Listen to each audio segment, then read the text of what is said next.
Okay, Safia. So ini Safia nak share tentang Next Bio Kesihatan Usus. So sebenarnya hari ni dah hari ke-6 kita makan sebab baru launching pada Selasa minggu lepas.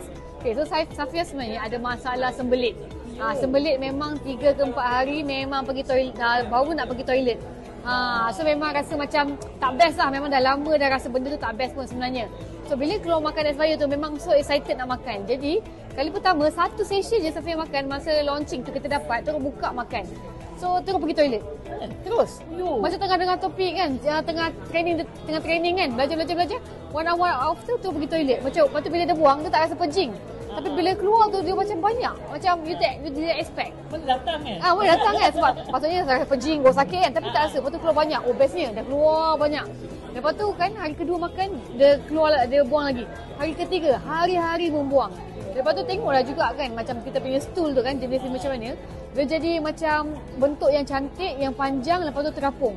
Macam best cakap wah bestnya kan. So first thing adalah best sebab pergi toilet hari-hari. Badan rasa ringan. And kita tak perasan sebenarnya bila badan kita ringan dah buang, sebenarnya your mind become clear. Betul. Kalau tak kan kita rasa macam ada je benda tak lepas. Macam tu. Ada macam betul. Macam tak. Kalau sebelum ni pergi toilet lah, Safia lah kan, kalau sembelit sebelum ni, bila buang kan kita rasa macam tak buang habis. Tak puas hati. Tak puas hati. Macam ada je kat dalam tak keluar. Tapi ni sekali buang dia buang habis, kita macam best dia ringan. And then kemudian lepas tu badan rasa lega. Yang paling best apa tahu? Nanti Safia tunjukkan semua ni. Kulit rasa lembut.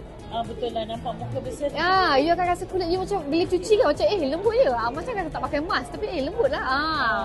So baru 7 hari kan kita tengoklah macam mana result dia. So sangat kena ambil. Barulah Safia tahu sebenarnya ada banyak benda bagus lah. Bukan saja untuk usus dan pencernaan, untuk kulit, untuk you punya mind, untuk masalah perempuan keputihan. Sangat bagus lah. Sangat baik. Okay, thank you Safia.